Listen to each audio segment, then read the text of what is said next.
नमस्कार, वक्त हो गया है खबर 1 मिनट का। आपके साथ मैं हूं अपर्णा मौजम। अब देखते हैं 1 मिनट में खबर और उसका पूरा विश्लेषण। सूबे के मुख्यमंत्री योगी आदित्यनाथ ने अपने 2 मंत्रियों पर नाराजगी जाहिर की। ऐसी खबरें भी आई कि सीएम योगी ने दोनों ही मंत्रियों को फटकार भी लगाई। हम बात बेसिक शिक्षा मंत्री सतीश द्विवेदी और स्वाति सिंह की कर रहे हैं। शिक्षक भर्ती हंगामे पर सीएम योगी बेहद सख्त नजर आ रहे हैं। सतीश द्विवेदी से सीएम ने कई सवाल पूछे। सीएम ने मंत्री सतीश द्विवेदी से पूछा कि आखिर ये हंगामा आप भर्ती क्यों कर रहे हैं? जब भर्ती पारदर्शी है तो आप पूरी जानकारी उन्हें क्यों नहीं देते? सीएम ने सतीश द्विवेदी को फटकार लगाते हुए कहा कि वो सामाजिक विषय को गंभीरता से ले। सतीश द्विवेदी ही नहीं, क्लास आज महिला बाल कल्याण मंत्री स्वाति सिंह की भी लगी। सीएम ने बालिका गृह से लड़कियों के भागने पर नाराजगी जाहिर की। सीएम योगी ने स्वाति सिंह को बुलाकर नाराजगी जताई और उनसे पूरे मामले की जानकारी मांगी। अधिकारियों को भी बेहतर व्यवस्था के निर्देश दिए गए हैं। बता दें कि लखनऊ के बालिका गृह से 5 लड़कियां भाग गई थीं। लड़कियों की सुरक्षा को लेकर सीएम बेहद सख्त नजर आ रहे हैं।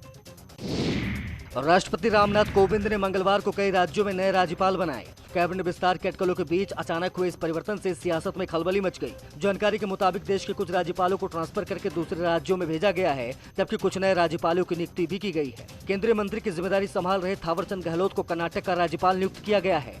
मिजोरम के राज्यपाल PS श्रीधरन पिल्ले को ट्रांसफर करके गोवा का राज्यपाल बना दिया गया है।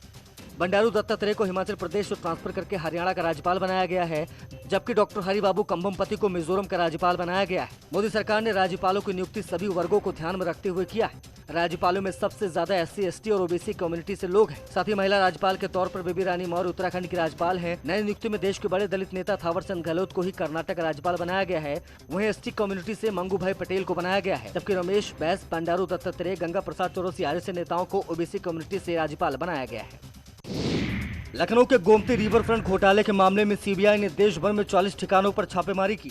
CBI ने इस मामले में 2 जून को नई FIR दर्ज की थी। 2017 से अब तक इस मामले में 190 लोगों पर FIR दर्ज की जा चुकी है। इस घोटाले में 95% बजट खर्च करने के बाद ही काम नहीं हुआ था। इसको लेकर बीजेपी ने समाजवादी पार्टी पर हमला बोला है। डिप्टी CM केशव प्रसाद मौर्य ने कहा है कि CBI जाँच में जो भी दोषी पाया जाएगा उसके खिलाफ सख्त कार्रवाई होगी। संदेश है कि भ्रष्टाचार की जड़ें चाहे जितनी गहरी हों, बहुत अधिक समय तक उसे कोई न छिपा सकता है, न उसे कोई बचा सकता है। और CBI ने मामले को दर्ज किया। CBI जांच कर रही है। जो दोषी होंगे उनके खिलाफ कार्रवाई करेगी। सरकार ने CBI को यह केस पहले ही सौंप दिया है। बता दें कि गोमती रिवर फ्रंट परियोजना में CBI ने प्रारंभिक जांच में कई कारनामों का खुलासा किया था। गाजियाबाद में एक हैरान कर देने वाला मामला सामने आया है। कविनगर थाना पुलिस ने केंद्रीय मंत्रियों की आवाज निकालकर फ्रॉड करने वाले 2 लोगों को गिरफ्तार किया है। ये लोग अधिकारियों पर ट्रांसफर, पोस्टिंग समेत दूसरे काम कराने को लेकर दबाव बनाते थे। पकड़े गए आरोपियों के नाम बागपत के रहने वाले हर्ष और विक्रांत हैं। दोनों 12वीं पास बताए जा रहे हैं। ये लोग फर्जी ID पर खरीदे गए सिम कार्ड से नेताओं की आवाज में अधिकारियों को कॉल करते थे। गाजियाबाद के कविनगर थाना क्षेत्र में पुलिस ने 2 व्यक्तियों को गिरफ्तार करा है, जिनका नाम विक्रांत और हर्ष है, जो कि थाना छपरौली जिला बागपत के रहने वाले हैं। ये दोनों ही व्यक्ति फर्जी सिम कार्ड लेकर केंद्रीय राज्य मंत्रियों की आवाज़ निकालकर अधिकारियों को फ़ोन कर उन पर दबाव बनाते थे। इन दोनों से पूछताछ करने में पता चला है कि इन लोगों ने केंद्रीय राज्य मंत्री संजीव बालियान एवं केंद्रीय राज्य मंत्री जनरल VK सिंह की आवाज़ निकालकर अधिकारियों को फ़ोन करा है। ऐसे एक मामले में हर्ष ने केंद्रीय राज्य मंत्री जनरल VK सिंह की आवाज में सिंचाई विभाग के CMD को फोन कर एक इंजीनियर के गाजियाबाद ट्रांसफर के लिए दबाव बनाया था। CMD को शक होने के बाद उन्होंने जनरल VK सिंह के कार्यालय में संपर्क किया, तब जाकर फर्जीवाड़े का खुलासा हुआ। योगी सरकार ताजनगरी आगरा में ग्रेटर नोएडा की तर्ज पर ग्रेटर आगरा बनवाने जा रही है। ग्रेटर आगरा बसने के लिए इनर रिंग रोड के पास 700 हेक्टेयर जमीन का प्रस्ताव आगरा विकास प्राधिकरण ने पास कर दिया है। ADA उपाध्यक्ष राजेंद्र पौंसिया ने बताया कि 700 हेक्टेयर में प्रस्तावित ग्रेटर आगरा के लिए 500 करोड़ रुपए की जरूरत होगी। इसके प्रस्ताव को बोर्ड से मंजूरी मिल चुकी है। नई नगरी के निर्माण के लिए आगरा विकास प्राधिकरण कंसल्टेंट की सुविधाएं लेगा। ADA ने 612 हेक्टेयर जमीन का 4-6 और धारा 17 किया था और ADA के नाम भी हो गई थी जमीन, लेकिन अवार्ड नहीं कर पा रहे थे लंबे समय से। तो वर्तमान में कमिश्नर सर की लीडरशिप के अंदर बोर्ड के अंदर प्रस्ताव पास किया गया है कि लगभग 520 करोड़ हम लोन लेंगे और उस लोन के द्वारा जितना भी पैसा हमें देना है किसानों को अवार्ड के द्वारा, जो 4 गुना देना होता है, वो उनको दिया जाएगा। एक जगह पे 414 हेक्टेयर का एक तरह से पैच है जो रहन कला और रायपुर के अंदर है। एतमादपुर मात्रा के पास लैंड पूलिंग स्कीम के तहत भविष्य की योजना पर विचार किया गया है। रहन कला और रायपुर की जमीन पर ग्रेटर आगरा बसाने को लेकर ADA बेहद उत्साहित है। ADA भविष्य के शहर के लिए ग्लोबल टेंडर भी जारी करेगा। कासगंज मामले में न्यूज़ 18 की खबर का दमदार असर हुआ है।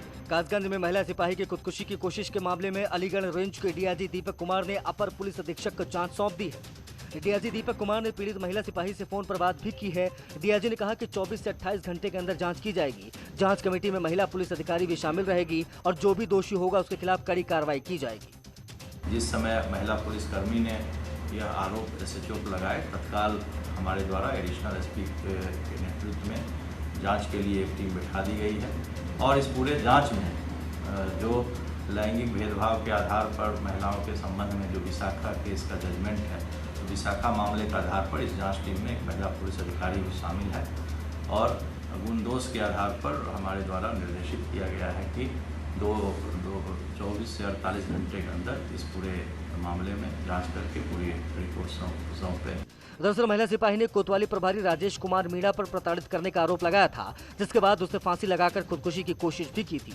महिला का इलाज जारी है। ये महिला सिपाही सहावर कोतवाली में तैनात है।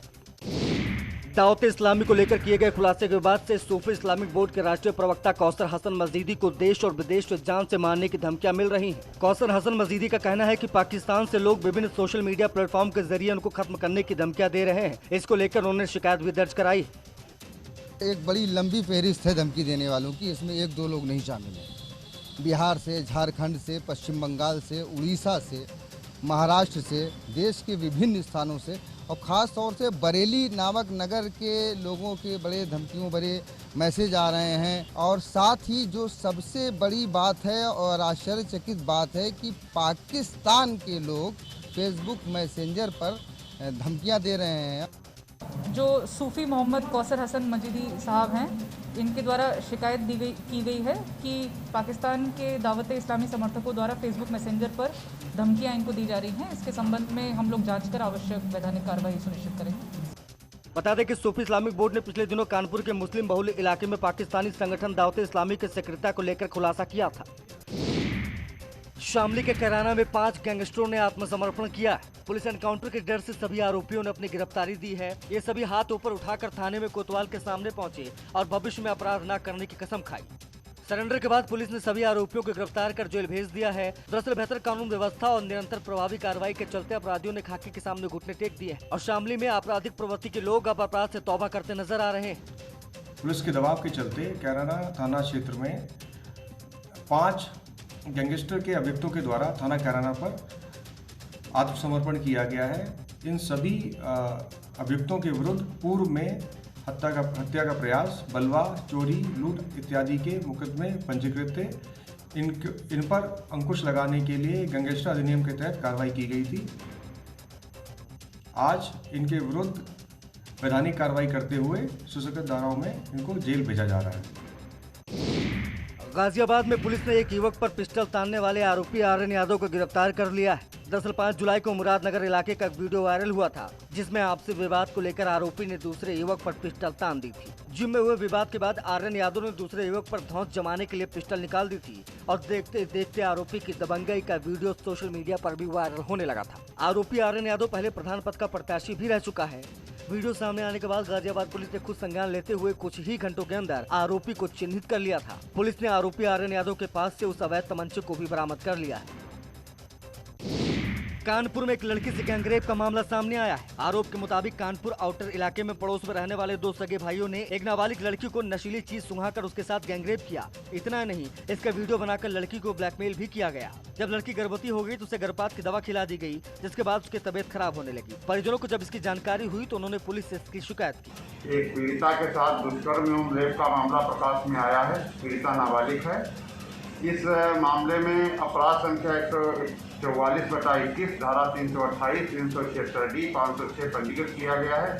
पीड़िता का उपचार कराया गया है। पीड़िता का मेडिकल परीक्षण कराया गया है। अभियुक्तों की गिरफ्तारी के लिए टीमें गठित की गई हैं और लगातार दबिश दी जा रही है। पुलिस ने लड़की को मेडिकल जांच और इलाज के लिए हैलट अस्पताल में भर्ती कराया है। पुलिस ने आरोपी भाइयों के ऊपर केस दर्ज कर लिया है और गिरफ्तारी